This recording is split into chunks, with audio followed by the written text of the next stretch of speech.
Welcome back, ladies and gentlemen, to WCS EU Challenger. We're hopping into our final series for WCS EU Challenger group stages. My name is Fear Dragon. I'm joined by Nathanius here at the desk. We got a good old-fashioned TVZ. TVZ, baby. That's what I like. It's 9:30 in the morning. We've been blazing through these games today. We have actually been moving through these pretty fast. But some Terran versus Zerg to finish off the Europe part, and then we get into a whole lot more Terran, I believe, later in America. Oh yeah, 3 Terrans in America and a Protoss. Baby. But for now, we got this Terran versus Zerg to close things out. Only one of these two players is going to advance on.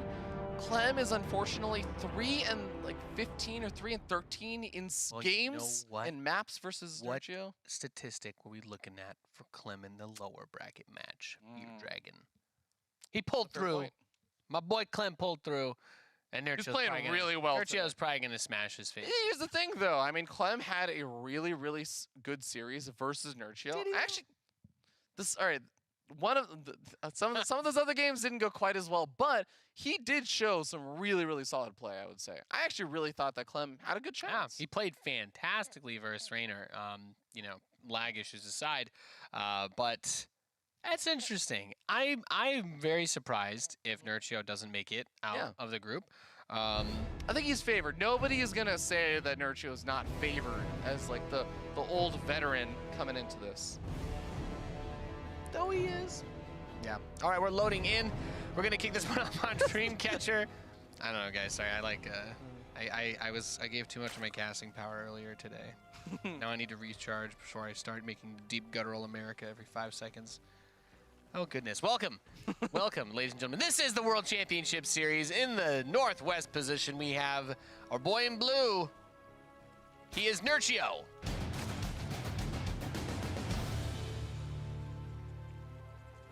Iron Chain.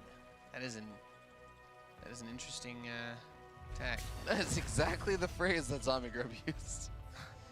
Well, we got spawned down here in the bottom right. It's the red Terran player. He is Exceed Esports' Clem.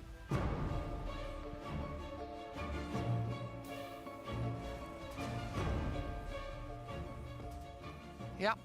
Oh boy. So we saw Clem on this map do the fake 2-1-1. Well, not that I would call it like a fake 2-1-1, but he kind of debated Raynor into thinking it was a 2-1-1, and it wasn't. So he was able to force out a lot of Zerglings, Banelings, when he was actually going for a Cloak Banshee rush. He got 11 kills with it. Yeah. I'm sure that Nerchio was watching that game. I'm sure he was thinking about this. He's probably going to be telling himself, no. You're not going to pull a fast one on me. You know, I'm sure he'll be extra aware of that. If he sees a similar setup, maybe he'll just get a blind spore, or something. Just being prepared, yeah. Yeah, be careful. I think another funny thing that was also happening was that earlier on in the day, when Clem faced Nerchio, Clem was very cautious with that Reaper. He was almost never sending it out, always anticipating that there was going to be some early pull, and he was actually right the first game, and the other games ended up not being quite so right, but still, that Reaper was, for the most part, staying at home, looking for some early lings, and not moving out. Then versus Raynor, he moved out with the Reaper, and that was the time that Raynor was like, actually, yeah, I'm going to go for the early pull. Yeah, so, look at this. He brings the Reaper back. He doesn't have to move it out that I would be surprised if he actually, in any of these games, if Clem actually sends that Reaper out early on. I think he's just super cautious about Nerchio. And after that first game, or that other game versus Raynor, where he loses 3 workers, I mean, like, that just feels bad, man. Yep.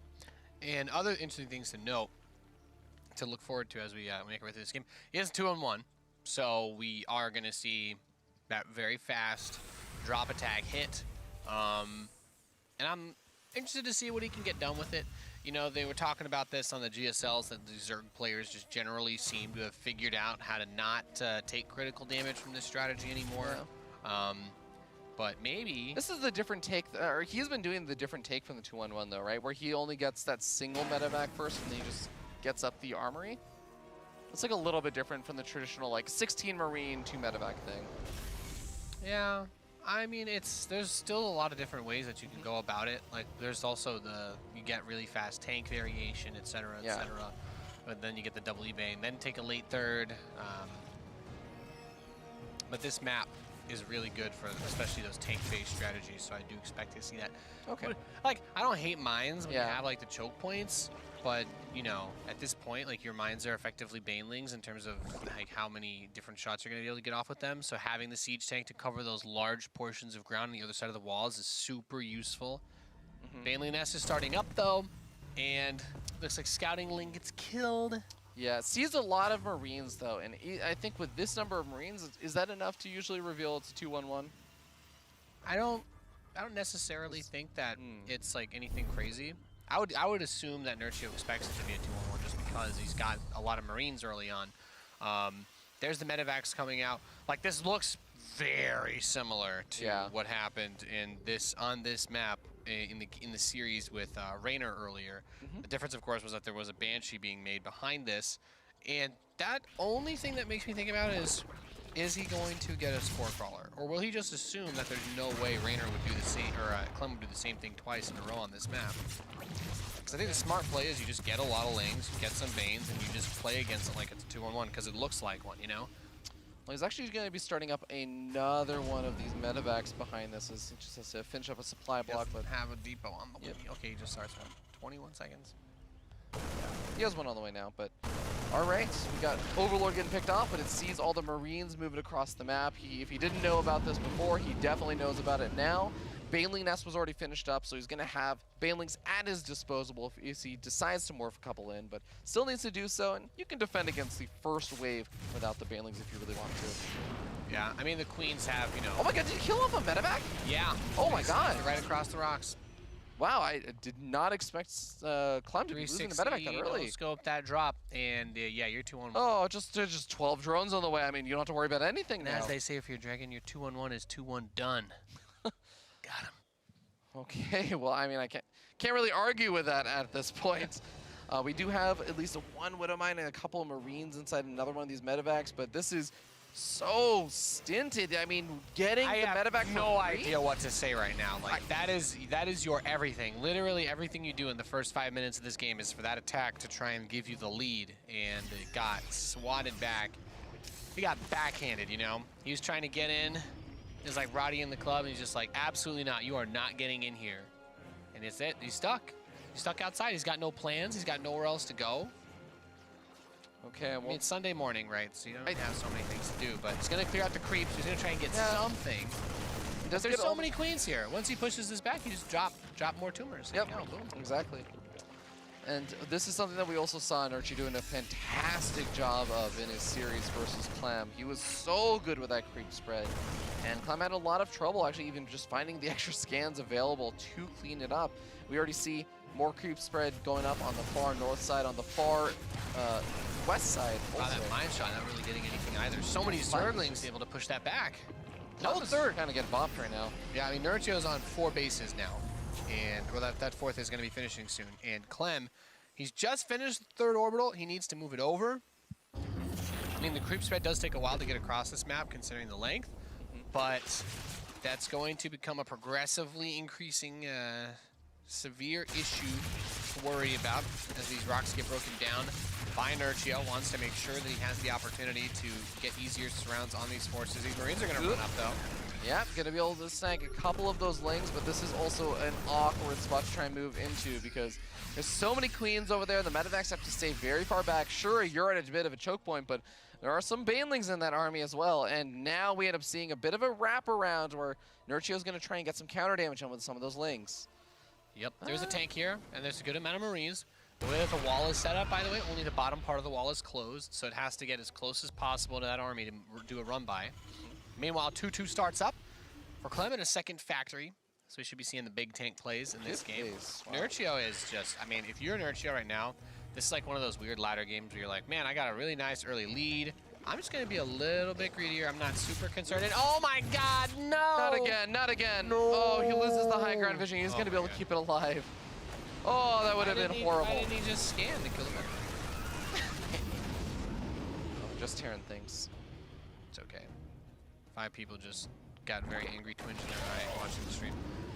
Medevacs are going to see the gold base as they're forced to pull back.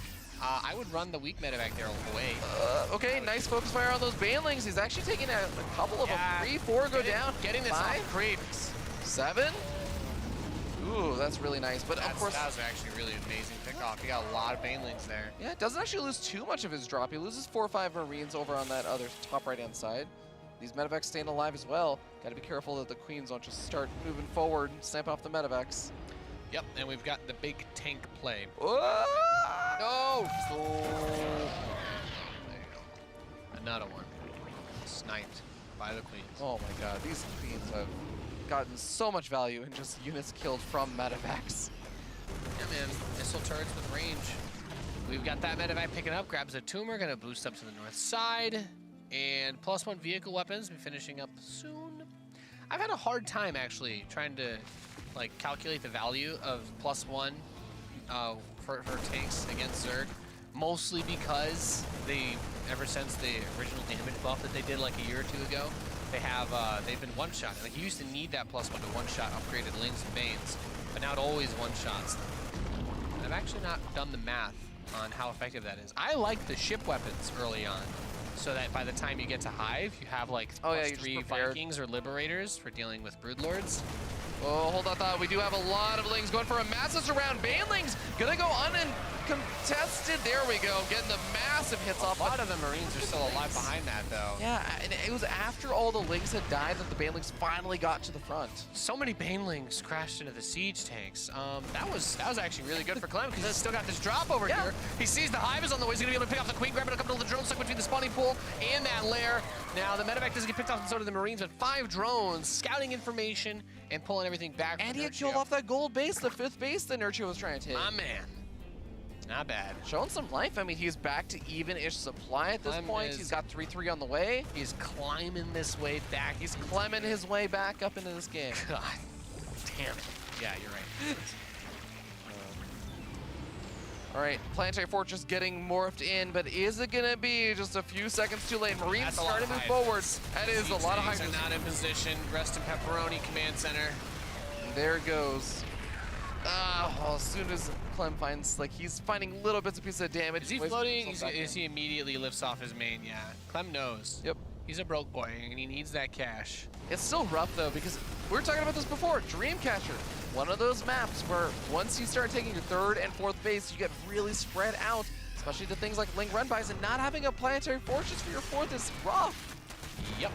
We got a siege tank here trying to blast down this. Actually, really good focus fire on the Banelings. There are still 2 of them mixed in here, though. They're going to get on top of the siege tank and make their way over to the mineral line of the 3rd. Now, a few of those Banes do help bust through, but the Hydralisk is going to rip apart the rest of the wall. That one bunker on its own will not be able to stem the tide of the Zerg swarm. There we go. The rest of the tanks are there. And you know what, Fear Dragon, the thing that on this map that triggers me beyond all belief is not that anything here is necessarily bad for Terran, but those walls, at first they're great because they allow your tanks to fight, not being vulnerable to Zerglings and whatnot. But when you reach the Hive stage for Zerg, I don't like mech on this map because you reach this point, and with Bio, like, even though you still have tanks, it's better to manage. But Vipers pulling your tanks across those walls, there's not really anything you can do about it unless you have a lot of Vikings. And even then, it's the same problem with getting pulled over. There's no easy way to run. These Hydras take a bit of peppering. There's enough tanks to beat everything on the ground with these Marines. But the Broodlords are going to be the real tide turners, and I'd say the Vipers as well if he wants to try and go for a Blinding Cloud attack. Yeah, he's got 7 Corruptors now out. He just needs to morph in those Broodlords. As there he goes. This is where Clem is going to run into a lot of problems. He's got there you go, 2 Liberators, and there's those Vikings. The gap. There's nothing you can do there. That's and not to say it in like it's like it's OP. No, I would say it's just a very strong tactic. Those walls are OP for the tanks. So what I'm mostly just saying is that the usefulness of those chokes turns the other way. That's off 1 Viper though, and also gets behind us. There's nothing over here. The Broodlords are even exposed. The Sieges are actually going to siege up, and the Broodlords get sniped off 1 by 1. God. Clem seizes a moment in time. Pulled all the Ling Bane. All the Ling Bane went up to the north side. I mean, the Liberator doesn't care. It's just killing off all the larvae too. 18 kills. Oh my god. Now we see some of the Ling Bane coming forward. The sieging. That's just sloppy play there. Having those Broodlords morphing with the Hydras alone. Look, man, Broodlords are great, Hydras are great, but Marines are greater, and you need to have Banelings to deal with those underneath. You do not have them in position. Wow. XD. XD. You know what? That's exactly how I feel casting that game. XD Fear Dragon, because he sniped 2 medevacs for free. He sniped the first medevac in the 2-1-1 for free. He had his creep spread out. He killed the 4th base. He made him lift his main, blew up half the tanks, and then he's like, I'm gonna just more 5 Broodlords with no Banelings underneath him out in the middle of the open. What could possibly go wrong? Look, Nate, StarCraft is a I'm mad. very punishing game. I'm tilted. You can play the entire game perfectly, but if you make a critical blunder, Yeah. and That was, your opponent decides to punish it, the game can fall out of your grasp what? just like that. Nerchio has just been watching a lot of American football. He's been working on his throws, and great example of an 80-yard pass down the field straight into Clem's hands. Yeah, Beautiful. There you go, man. Beautiful. Beautiful spiral on that. I mean, it really, really had us going for a moment. Oh, goodness. Next map is 16-bit, which I love for Terran. Yeah, So- and Clem also has such a hyper-aggressive style a lot of the time I like it even more. I was preparing my spiel for like, all right, Clem's going to need to do something maybe a little bit interesting or tricky on this map to bring the match back, because he was slipping and sliding out of that game. And now I'm like, well, Nerchio has to be a little bit uncomfortable because, like, yeah, it's a good late game map, but a lot of these map features really favor Terran. The airspace that you have behind the mineral lines. I don't think Clem. Nobody actually does this. I just talk about it all the time because I'm me. Yeah. A Liberator range is amazing build on this map, or even just regular Liberators or Banshees. Yeah, we haven't actually seen a lot of Liberator range stuff from Clem, but we've definitely seen it before. Let's be being honest. used so well. We don't see anybody actually rush Lib range in the pro scene. The last game I remember was Kellizer on 16-bit at the last WCS. He's the only player I actually at least see in do it. TVZ. For TVZ, yeah. No, I definitely agree with that, but we'll see how things go on 16-bit, because that's the other interesting thing, is that Nerchio took the pocket expansion, what a lot of Zergs avoid on this map. Yep. And that does bring, if Clem sees that in that last game, you might think, like, okay, if he's going to do that again, like, maybe I can just do something to directly try and punish something like that. Yeah. What do you mean, not just, what do you mean in TVZ? Do you see somebody else rushing Liberator range in a different matchup? Yeah. I wasn't sure. Where? I've seen it in TVP. NAC, Okay. man. NAC. Well, rushing it? Well, In the mid game, it makes sense. I know when you take your third as a Terran, you're supposed to get rushing lib is a range. strong term, but Okay, I would well, say I have lib range before my natural saturated, so you also go for 14 battle cruisers and like 30 widow but I'm mines. just saying, if you take the pocket base and you get a lib range that fast, the Zerg is like, it's like they have to go Spire. It's the greatest meme of all time because mutas suck versus Terran these days. Okay, well, let's see what these guys are going to be up to in this game. As we start down here in the bottom left-hand corner of the map, top of the blue Zerg player. He is Team Iron Chain's Nerchio. A man with an illustrious career playing StarCraft, pretty much since the Stone Age of humanity. And in the northeast position, we have the red Terran player. He is Clem. One game away from advancing onto those playoffs. Man, Clem has had to dig his way out today, and that last game was really, that's some straight out of Kill Bill. You know, he's already dead and buried, and he gets his way out, and an astonishing moment to capitalize on. Really, that is competitive StarCraft at its core, is seizing those opportunities and those moments where it's a brawl the whole way through. You feel like your chances are almost nil, but you stay in the game, you duke it out, you don't lose your fourth and rage quit. You're like, nah, man, I'm gonna float my main, I'm gonna figure this out, I'm gonna find a way to make it happen. And if it's just a Liberator sieging up on the north base that pulls everything over, then so be it. Yeah, it's so funny. I think that in a lot of other like game types, like fighting games, for example, there are different archetypes for different types of players, and the advantages and disadvantages that come with them. And I feel like one of the big things is aggressive players create opportunities and are able to seize opportunities. Defensive players try and like steal opportunity from their opponent. Yeah. It's like you're trying to bait your opponent into making mistakes and things. Trying to attack in places Aggressive where players they can't. capitalize specifically on their opponent's mistakes. They see the opportunity and they just go for it. Yep. And I think that it really does speak to Clem's style. Like, he is able to create, or like find those opportunities and jump on them. Yeah, and the thing is, he was pushed into that defensive spot as well by Nerchio, but the big thing that Clem did was he was so aware of the enemy's army that, like, if you are playing like super passively, like full NA, and you don't see that those Broodlords and Hydras are where they are, all on their lonesome, you just probably die when the Broodlords finish. You know, the Broodlings make your tanks kill your own Marines, and then you can't do anything because there's Banelings underneath. But Clem did a really good job of being aware. We have the Reaper. Very quick with that. It was the gas first Reaper expand, so the Hellion follow-up should be a little bit faster. Yeah, does actually decide to get aggressive with that Reaper, though, which is, again, Also, a little bit... oh, sorry. Oh, I was actually just going to say, I guess, opting to get aggressive with the Reaper is mostly just because he didn't expect there was going to be an early pull, or even if there was, he has On this map, yeah, it doesn't matter. Yeah. The thing that does strike me as interesting here, though, is that the Zerg player has opted for the pocket base, which, if you are so I won't say that it means he'll do this, but if you were going to go for fast mutas or a Nidus play, you would take the pocket base as your first one. Lots of Zergs take the low ground base as well. It's a little bit more vulnerable at the front, but you can still put like evolution chambers and a roach horn there if you really. I think a lot of Zerg players prefer it, actually. Well, it helps your creep spread a lot. Look at this, the engineering base. Like, oh, if my Reaper just kills the Lings, it's gonna take a little while for your queens to kill the eBay. Yeah. Okay, being a little bit annoying here, but man, I really do want to emphasize what you're talking about, though, because taking that pocket base, it's something that we saw Nerchio do versus Clem in the last game, and oh boy, Hellion's gonna go for a bit of a run by. Reaper does go down, but soaks up some of the hits, so now the Hellions can get in on that drone line, killing off one drone so far, 2 drones go down, one of the Hellions is gonna end up falling, he gets one final shot off, but no.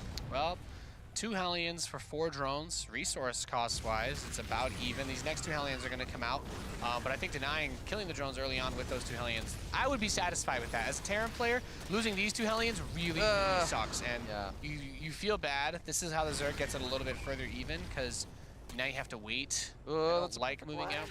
No, it shouldn't be able to make it back. Well, I think it's going to die other ways. Yeah, the reinforcements can sometimes save it, but it was a little too far out. Cloak Banshee is the choice here, and I like it. I wish there was a fusion core on the way because I'm a sadist. However, Cloak Banshee works just fine. You have places that you can put the Banshees behind the 3rd mineral line, behind the natural mineral line, and getting a Cyclone. That's an interesting one. I don't like it. What would be the purpose of it? You would get a Cyclone if you were like really worried about getting hit with like roaches, but even then you have Banshees and you can't get hit with that many roaches. Maybe if he's thinking about a Nidus, like you would get a Cyclone just in case, because a couple of Cyclones with an SCV pull works wonders against that. Otherwise, I'm like, if is he not going to build a Viking? Is he just worried that one Overlord is going to get away? I don't know. Yeah, I'm not too sure. He's adding on his Marines. He's getting 2 Cyclones. It's not the end of the world. I just don't think that Cyclones are very good against Zerg in general unless you're doing one of those really wacky, like, mega Hellion Cyclone pushes where you're relying on using a ton of them. Mostly because a couple of Lings shut him down. He's getting a double engineering base, though. He's clearly not going into, like, some weird mech Cyclone style. Yeah, so I mean, the Cyclones, I think he's just a little bit concerned about the possibility of counter. You know what? In a pinch, Cyclones also aren't terrible at shutting down like fast muta play because they have that 1 armor and they have a high enough health pool that it's a little bit difficult for mutalists to focus them down if you were getting hit by those quickly. I guess it's also interesting to me because he's had the Banshee, so like one of the big advantages of being aggressive is that you get to kind of see your opponent's base. You kind of get inherent scouting by the fact that you're in there trying to get damage onto the mineral line. So this is the right thing to do. Cyclones don't hold really any weight as the game progresses, so he just wants to bring all of the tools that he started this game with, use the scan to clean things up, and I don't mind that. The Cyclones will kill the creep tumors really fast, so he's got that going for him, which is nice. Oh, that's almost all the active creep tumors there, and now we end up seeing Cyclones getting hit by some of the Lings, but the Hellions are actually going to cover them. Both of the Banshees do end up falling there. The Queen's also going to be able to hold on versus these the Hellions and the Cyclones. Now the creep spread is going to begin again. Honestly, you should throw the Cyclones away. They're useless. You really don't need them against this. Get your wall in front of your 3rd. Get siege tanks. He's got a tank already. Keep making your bio. I would have just thrown the Cyclones in those creep tumors because they take up a ton of supply. And their value doesn't really hold up as the game goes longer. Or send them straight to that 4th and try to force a cancel or just blow it up. Yeah. But Baneling speed is on the way. We have our Ling upgrades. It can also, and you know, to his credit, he could also be trying to fake him out into thinking that it's a mech play, which is another reason why you would show Cyclones. But based on what the Overlord has seen, he should be aware that it's a bio play. Yeah, I think even if he didn't quite see any of the additional barracks coming down or the double engineering base, I think he's seen quite a few Marines coming out from just with the Lings poking forward, so should have a good idea. Yeah, on a map this big, I always love a Viking being thrown in at some point to try and clear Overlords. Usually you want to get it earlier, but the Cyclones are also... You don't worry about moving them out on the map as much. Their utility is mostly for defending in the very beginning of the game. But I thought his tank control was pretty good in the last game. You know, going up to 2 factories with a lot of siege tanks versus like a Hydra Ling Bane is the way to go. And now he's going to do this big frontal assault. Don't know that the armory's done. It is. Okay, so he can turn these couple Hellions into Hellbats. He's got a pretty solid buffer here as well, because the Cyclones are also another target to potentially soak for Banes. All right, Marine Simon and going to be running back. There's a lot of Banelings here, and it looks like this is probably going to get cleaned up pretty one-sidedly here. Nerchio takes care of the siege tanks, takes care of a lot, potentially the medevacs. Gotta be careful. Everybody got in the medevac. That was falling apart. That medevac is just lit, man. I like that he stops for that one moment. He's like, all right, kill the weird alien traitor monster and then get out of here. Okay, got double medevacs flooding down that south side. He's done a pretty good job at least slowing down a lot of the creep spread compared to some of the previous games. So Clem is going to be in slightly better position there. That just you've got enough Marines to just about fit most of them into that healthy medevac. Just send the red one home. Okay, he does load up into the healthy one at least, but the double medevacs moving over toward this south base. He's going to be able to find a couple of drones here. Might be able to get some damage done on the hatchery. I don't think he's going to be able to get it in time because the unit should flood back in time. Oh my god. Marine DPS. He's just YOLOing on that hatchery. He's going to get it. He will be able to get it. Oh no! Oh, well, goodbye Marines. We never knew you. I feel like Nerchio's... Oh, he blocked his own hatch, by the way, from building there for a moment. Oh, whoops. Creep tumors, yeah. That is the most annoying thing. That happens a lot to Terran. There's like a bug right now that's being worked on for that with building stuff. But, you block your own hatch? No, you can block. Command center? If you build 2 3x3 structures next to each other as Terran, sometimes there's like a very weird set of circumstances that sometimes they actually just will not build. Oh yeah, I do know about that bit. Yeah. But, It's being worked on. Okay. But we've got the sensor towers coming up for Clem. He's going to have a much better vision of any kind of Ling run-bys or even just our general army movement coming out from Nerchio. Nerchio is looking to get a bit aggressive with a very small army, and I think he's going to realize, yeah, this is probably not the best time. Clemson's pretty prepared. And this is great. Hydras. This is an amazing catch. Oh. Getting all these Hydras, they're so expensive, and you can't really ask for too much more. Now you get a little concerned. Stepping on a creep. We've got a lot of Banelings on the map already, 18, 19 or more about to finish. And I think first 36, 37 Banelings, you want to be really careful. So, you know what? 3 Marauders, 1 shot of Creep Tumors. So I would just drag those bad boys out front, scan, snipe, snipe, snipe, snipe, snipe, wait for the creep to go away, and then move your tanks forward. Okay, Nerchio smelling some blood in the water right now. He's saying, okay, I think I can jump on this opportunity and kill off this army. Manages to kill off a majority of it, but the siege tank actually managed to survive there in a handful of Marines. Really, really great job using the depth of his tank line as a retreating point. Clem lost the majority of his forces, but the siege tanks are still alive, which means that Nerchio has to dive on top of this, or the push will continue to be a very difficult thing for him to deal with. Also, shout out to Clem for using the sensor towers. I talked about this in yesterday's broadcast. I love seeing Terran players use these more. Just like the Viking and eventually the Raven, tools that people usually complained about not fitting resource-wise, but it's gonna come in handy space soon. for them. They are very nice. Yep, and there it is. Ling's about to step in range of that sensor tower. You can tell he's just kind of sitting out the side. I think this is Cyril's fault too, because so many people have been getting wrecked by Ling counter run-bys, and so many more Zergs have been trying to emulate that. Having the be aware has been so nice, but doesn't really react that fast. 2 tanks do not siege up. The Liberator is exposed. That is going to go down and... Well, you know what, I was talking about all the benefits of the sensor tower, but if you don't react to what you see, it doesn't do a whole lot. Oh man, he has to pull all of his other tanks and everything else back. The Lings run into the in-base natural as far away as possible, and units that are just coming off the line are immediately getting picked off. I think Clem's gonna be asking himself soon, y'all got any more of them Broodlords hanging out by themselves?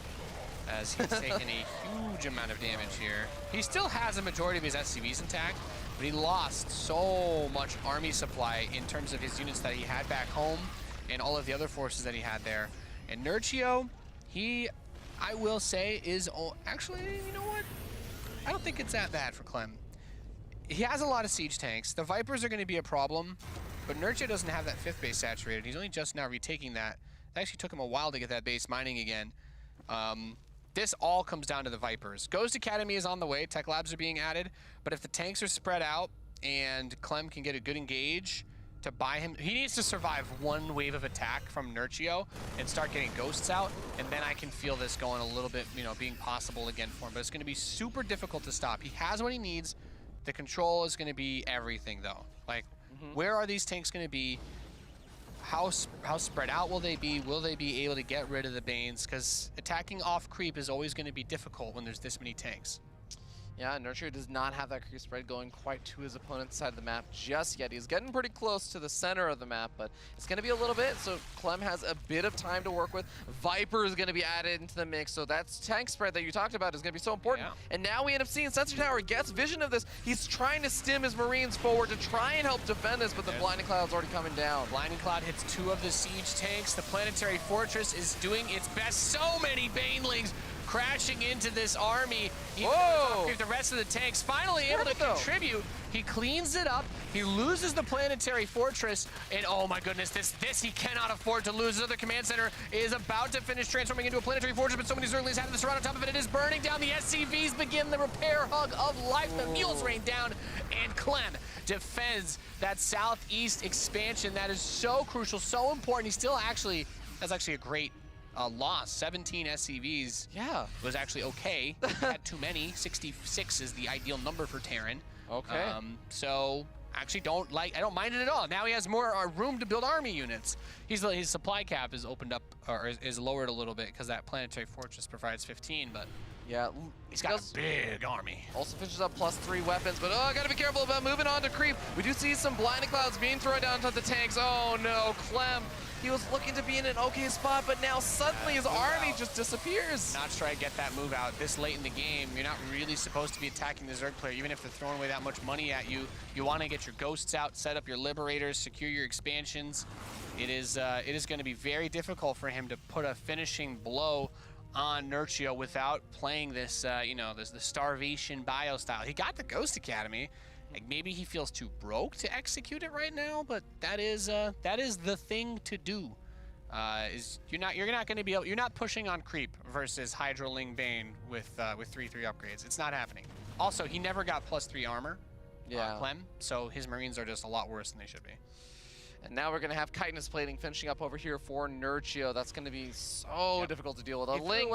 He threw away all those tanks. Those are the best things that he had to use. Now he can't build ghosts because he has to spend all of his money rebuilding his tanks. And that command center gets canceled. So if you're Clem, now you're just like, well, I'm stuck. I can't do anything other than build Marine tank. And now the Vipers are even more powerful. He can't afford to build ghosts. Yeah, that move out on the bottom right, I think he got a little overzealous. Maybe he was hoping that Nerchio was more broke than he actually was, but he was not, so. Okay, Vipers start to come forward. There's some Blinding Clouds thrown down, preventing the bio from easily getting their attacks off. The Planetary Fortress putting in some good work. Banelings come from the northwest. Not immediately hitting that Planetary, but they will eventually get it and break that bad boy down.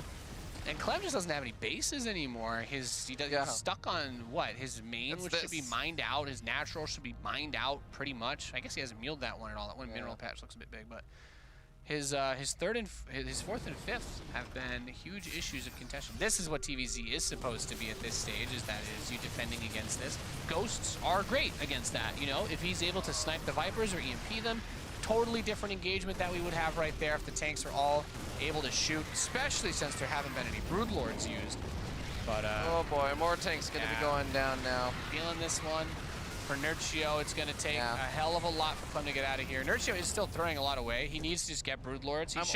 He should have got the Greater Spire a long time ago. I'm also so prepared for another one of these situations where, you know, it looks like Clem is just down a little. He's only down a little bit of supply. It's going to be about throwable for Nerchio. He doesn't have a bank because he keeps trying to finish this game.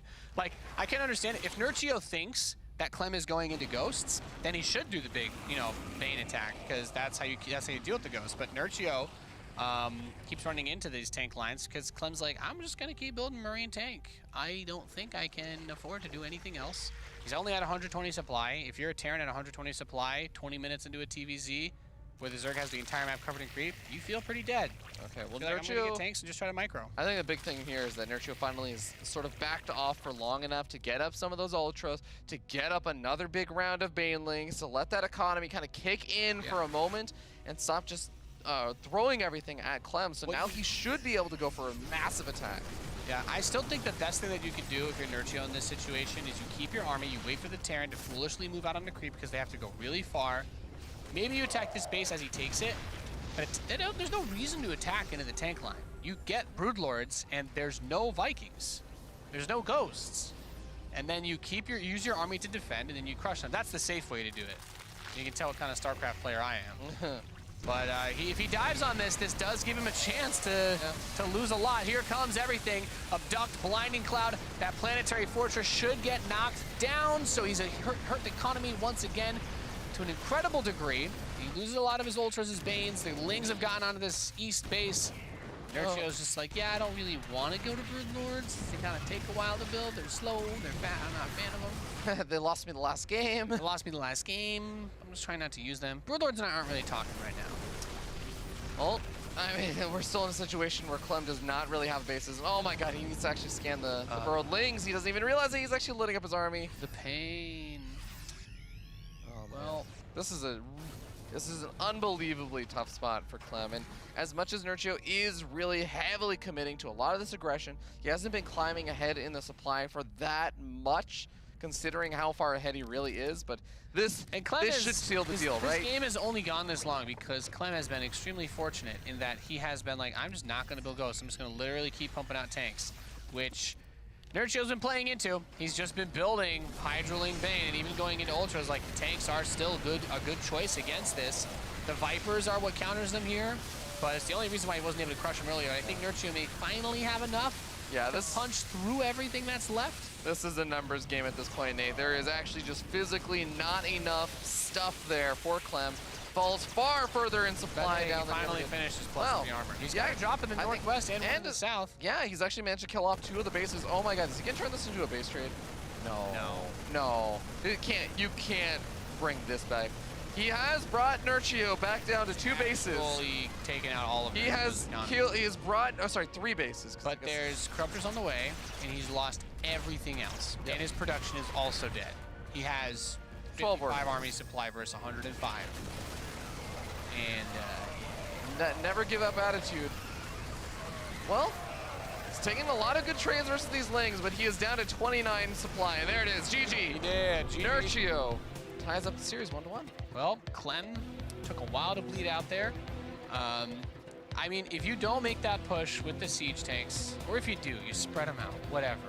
He doesn't eat 2 blinding clouds that cause his whole entire army to die. I think it was about the fact that I don't think he was even expecting Nerchio's army to be there, because the siege up. You're pushing up towards the watchtower, and there's creep there. Like, there's no reason to assume the Zerg is blind past 15 minutes.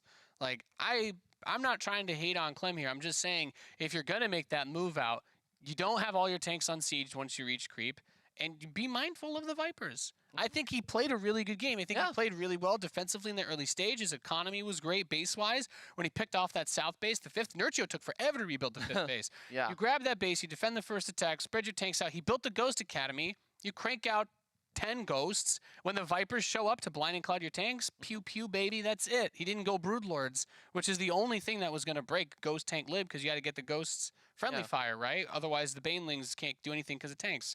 So I liked a lot of what Clem was doing, but that last attack was just like, I think I can do this. I think I can counterattack and kill him. It's like, no, Zerglings build fast, as do Banelings, and he still had the Vipers from the first fight. So, okay, well, these players are going to the ace match, the decider match, to see who is going to be moving on to those playoffs. It's tied up 1-1, and we're moving on to Catalyst now. Yeah. Bit of a smaller map here. This was one of the maps that in the first series these 2 guys played. Clem went for a really aggressive, He did Hellbat. Oh, he did that. What was it? Kumiho did that build. I think he had just as much success with him as well, right? It's really, I have not seen the Hellbat Marine stem push do very well. It was weird because like the attack didn't do well, but he just kept going, and Nerchio tried to walk that fine line of like how much he should be trying to greed or tech out from it, and he eventually tipped over a little too far, and Clem just capitalized on it and punished him for it. So we'll see how things go in this game. Responding in the top left-hand corner of the map, top of the blue Zerg player, he is Nerchio from Team Iron Chain.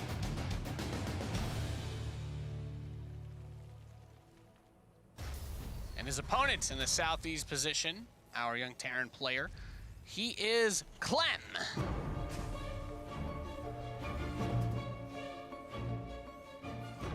Playing some very, very scrappy games today. Mind you, Nerchio has gone for a quick spawning pool and gas. And when I see this versus Terran, if you don't take the second gas immediately, it's not the Ravager rush. You can still kind of do roaches, but off one base, roaches are garbage. So I see this as you get enough gas to get a quick link speed, and that's pretty much it. If you see an opportunity to flood the Terran, if he does something like go for the Reaper and then one Marine, early speedlings, you're going to get a cancel on the natural, maybe. Yeah. But it gives you the opportunity to try and punish anything that you see that has a window. Ooh. I don't actually SCV think that he's scout, ever... Yeah, I don't think he's gone for any SCV scouts before. I love it. People... Not SCV scout enough. People ask me all the time, Fear Dragon. They say, how do I defend Zerg cheese? I'm sending my Reaper out and 3 Ravagers one-shot it, and then I lose the game. Like, well...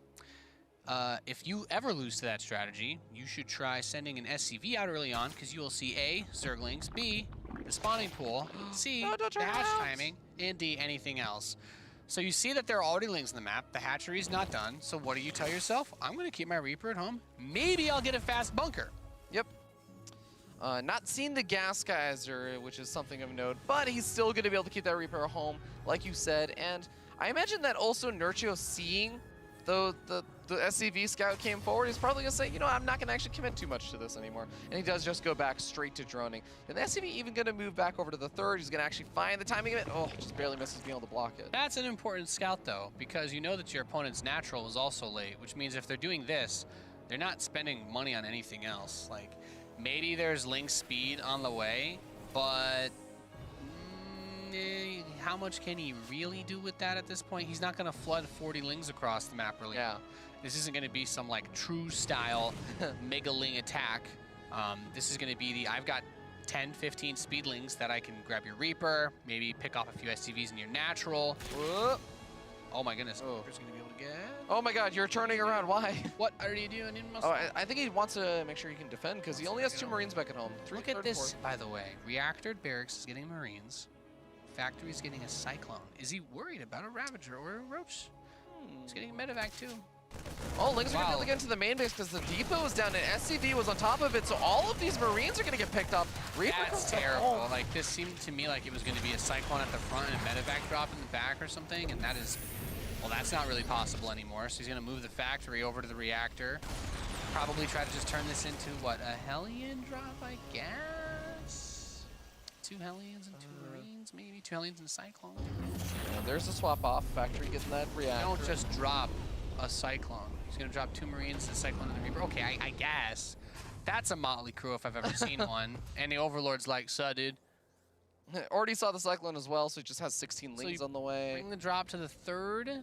2 Queens also being made. This can't deal with, yeah, the 16 Lings will just, that's gonna dunk on this. 16 Lings and 5 Queens, yeah. This is gonna be a bit problematic to try and get anything done with. Yep. At least he doesn't lose the medevac like he did before. Yeah, I mean, this is, no.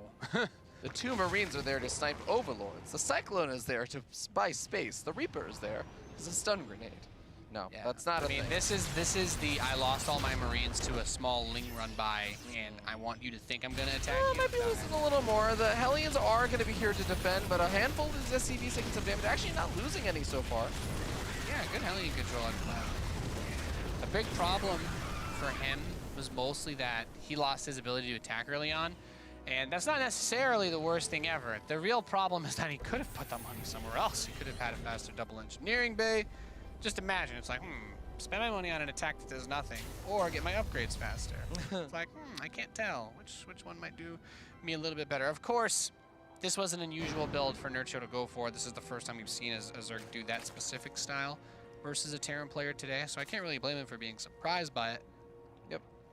Well, one of the medevacs did go down with a handful of units around it. Now we do have the Hellions making their way across the map, looking to try and be a little bit more successful. They're moving on to creep. The Queens are already reacting. We got a handful of those Zerglings up in the natural. This I like. You get the Liberators set up while the Hellions are doing the harass. That forces the Zerg to pay attention to you. Now the Spore Crawler is going to reposition, but 4 drone kills there is really nice. Ooh! Everything that he can get at this moment. I would have loved to see him grab a shot on the drones. Yeah, doesn't want to opt to dive over there. He is denying some mining time as well, which is also kind of nice. Liberator, not going to be able to kill anymore. Oh, one more. Not bad. 8 drones total. That is really nice, because Nerchio is now only 10 workers ahead after this round of drones, and he'll be getting up to 60 workers shortly, but that's really important because the second's saturated now for Clem. He's going to try to float this third, I imagine, as soon as he can. That's one reason why you want to keep your Hellions alive, is if you're concerned about a Ling side swipe going for the third, you do that. But he's also keeping Hellions in the northeast because he's thinking to himself, well, this is also a popular spot for the Zerg to take their fourth. Yeah. All right, one Overlord's going to spot all of this out, though, and the Marines are going to go ahead and take care of that. But Nerchio knows third base is being floated over. He still has to be a little bit wary about those Hellions, and actually just sending some Queens off of creep to try and chase him down. Actually, focus fires down the weakened Hellion as well. Yeah, that's smart. That's smart. But the armory is being built in part of the wall. I just want you to know, Fear Dragon, I don't think it's like the worst thing to do ever, because it's not really that important, as long as you don't, as long as your upgrades are going. I just want you to know it triggers me. Better or worse than engineering base as part of the wall? Worse. Engineering base build in like 25 seconds or something. Yeah, but if you have your upgrades going, then those do not build in 25 seconds. Yeah, I'm just saying that the armory takes a minute to build and costs gas. That's fair. And it's also, I don't know. Like I said, it's not actually a big deal. I'm just telling you that. I'm just letting you know that as a Terran player, my mind is like, he's probably just like, I need to wall off. Like, what can I put here? But yeah. So he's got the drop, big attack hitting in the northeast. A lot of Marines, Hellbats. Baneling speed's not ready yet, so easy mop up. Spread out the Hellbats. Clean up as many of the Lings as you can. If you're feeling. Oh, that focus fire. Focus on the Banes. Wow, only one Baneling left. That was an awesome attack there. You don't really need the Hellbats at that point, but as long as you get away with the Marines and your medevacs, that feels Gucci. Oh, 1-1 about to finish up as well. It looks like, I don't think the Nerchio knows that the drop is still right there, so he's sending a handful of his Lings over to the far left, but he's bringing them back as he sees the Marines are still there. Focus firing down the medevac. He gets one very low on hit points. He might be able to snag it. No, just barely escaped out of there. Losing one of 2 medevacs, the story of this best of 3. Yeah, that would have been probably the case. But that medevac is going to survive for a little bit longer, rejoin the forces with a bunch of the other Marines. Not going to focus fire down again. He's going to be able to kill off some of this stuff. He did get a few of the Banes again. Yeah. Those medevacs is too low. I'm triggered. Prepare. Go home. Did you know? Name a more iconic duo between Clem and low health medevac. This match is giving me anxiety. All right, Scan comes down. He sees that the fourth base has been established at this point. And the thing that Clem knows, it's pretty hard for him to really contest it too much now. But he's got his own wall off, finished up by his third base. He's got his additional barracks, adding on those couple of reactors. So he's going to have his production in full swing pretty soon. Yep. I mean, so for this game, like getting the third base at a pretty good time is nice. He's got his tank count increasing, +1 vehicle weapons. Factory rise, we're still on just 1. I expect to see him get another factory. Is he only getting reactors on these barracks, it looks like? Yeah, it kind of looks that way. He wants to do big Marine tank. He's not thinking about the end game. A lot of Lings and some Banelings on the far left-hand side, though. They're looking like they might want to bust down that wall and go for an attack. But are they going to be out of position to help deal with the triple medevac drop into the main base? This is a lot of units for Nerchio to deal with all of a sudden. Yeah, I like this, killing the extractor is as good as killing a drone there, and getting the spawning pool is really nice. Limit the ability to flood out the Zerglings. If he kills any Queens, of course, that'll prevent them from being made as well, and then he's gonna scooch on out of there. Yep. I like that. That's a good That's a good attack. However, this map is small. It is being devoured by the creep spread. And it's gonna this is gonna become very claustrophobic for Clem soon. I hope he's got a snorkel because he's gonna be underwater in all this creep soon. Yeah, he's getting some good damage done with things like the drops, but this is, like you said, it's becoming a little bit of a problematic situation because he can harass Nerchio all he wants. Is he ever going to be able to take a winning engagement and actually push into the economy of Nerchio with an actual attack force, not just a harassment force? Yeah. Well, Nerchio's got 16 eyes in the sides of his head, Fear Dragon. He's been spotting everything. He's been able to handle it all. The attacks have done some damage with the drops, but otherwise, moving out on the map is still going to be extremely hard against this. The only thing that bothers me is while he's making all these tech plays and whatnot, you got to get more Banelings. He's only got 11, and the focus fire has been fantastic from Clem. So I think the big opportunity is here, right? It's right now because there's not enough Banelings. He's making 13 more. Like 25 Banes is nice. I'd like to see him crest over 30 personally. Especially with the way that the creep is going. Like, less Banes can still do more, but it's very dangerous. He's really playing with fire in this position. There's the Spires finishing up, so we should be seeing the Greater Spire very soon. Yep, actually even got a second Spire on the way, but here we go. Nerchio feeling like this is his moment to shine. He hits it, the siege tanks right before they finish sieging up. Baneling's making some good connections. Most of the Banelings are gone, though, and it's just Queens and Hydras. Has he stinted the army enough of Clem to try and take a fight? He does get the Banes, okay. With this many medevacs, I think he has the firepower necessary to push through the Queens and the Hydras. He's gonna disengage here. I don't think he needs to do that at all. Look at this next round of reinforcements that comes up. Trade your Marines out for Hydras. Hydras are very expensive. It costs gas too. You don't crank out Hydras as cheaply and quickly as you crank out Marines. Yeah, I think it's a little hard because right here, trying to see it, like how many Marines do I actually have here? Now the Lings are coming in behind this, and that's complicating things a bit. But if you're not losing the medevacs, if you're not losing medevacs, I don't think if you have production going and you're not like going like full NA and like not building units while you're microing, then you're okay. As long as you have some Marines coming out, trading them against Hydras is just great value because Hydras are so expensive. Yeah, and finally pushing back a little bit of that creep spread, but still not anywhere close to any of the bases. Look at the Banelings! There's barely any Banelings. The two of them there are stuck behind the Hydras. He's focus fired down these other remaining Banelings so well at the same time. 5 Banelings on the way, finally have a handful of them. And now we see Clem pushing forward into one of these bases. Okay, Nerchio. On to creep. That's still dangerous, even if there's not that many Banes. We're up to 13, 14 Banelings at the moment. 47 Marines. Even got a Viper in here. Where's that Viper? Does there we go. Energy? 18 more Banes are coming in. Now I think the window is closing for the push. He really needs to make sure these tanks are spread out because the Vipers are going to be a factor. Okay, Clem, he's been able to pick off a handful of the active creep tumors, so that creep spread is going to start getting pushed back. He's going after the hatchery. Here we go. Nerchio is coming in from the north. He's coming in for the right-hand side. There's the Blinding Cloud. Blinding Cloud gets both of those siege tanks. The Liberators are trying to help clean this up, but the Banelings have forced the bio away, which allows the Hydras to play, and they will clean up the rest of the tanks, ending the fight for Clem today. And now that means that the Greater Spire can probably get started up pretty soon, as he's already had that Ultralisk Cavern finish up. I don't know if he got up Chitinous Plating. No, he hasn't started that up yet, but I think Nerchio finally has that breathing space. Nerchio's been progressively like, I want less endgame tech every game. He's like, I want to have the I went option. Broodlords, and I was like, man, I lost. The second game is like, I went Ultras, they kind of took a while. Third game is like, maybe just Viper Hydra. He wants the option of Hive Tech, but he doesn't actually want to make it. Yeah, he's you know, that is a step up though with Nerchio, because he used to just be a Lair Tech guy. That's true. Okay, well, grabs a few of those forces. I kind of like a cussy shot just for a few of those Banes that he's trying to catch on the tail end there. Yeah. But that Ling Hydra army is hard to break, and this is where you have to start asking yourself, you're like, have I put too much money into this bio?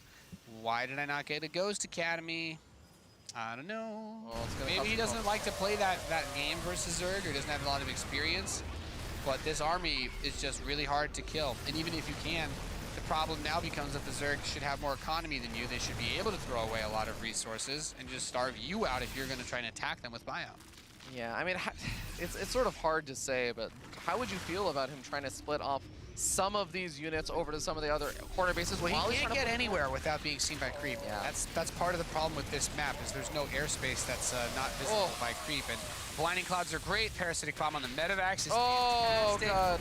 And everything is just dying. That blinding cloud right there too. Yep. Forcing the bio back towards the loving arms of those banelings. Yeah, Planetary Fortress is getting some work done, but it looks like even that is going to end up falling here.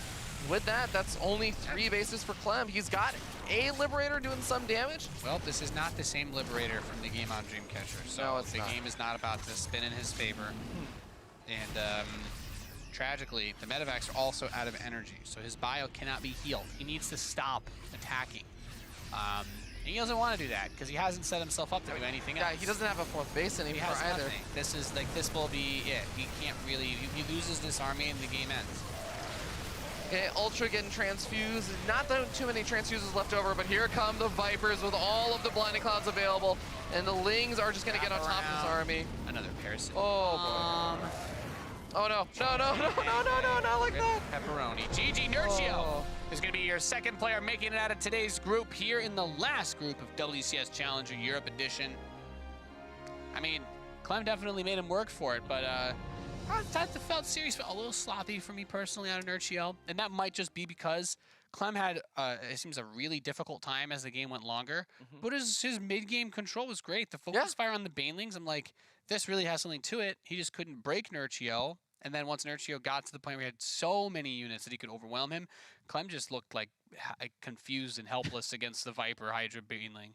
Yeah, I mean, once you get up to the Vipers and the blinding clouds come down, I can't even like fault Clem on control or anything, because it's like, okay, at this point, you just don't have the tools you need to actually deal with this anymore, because you didn't have those extra bases, you didn't have that other tech that you were talking about and everything. So, and that's one of the reasons why some Terran players will try to split the map versus Zerg, especially Catalyst. It's a small map.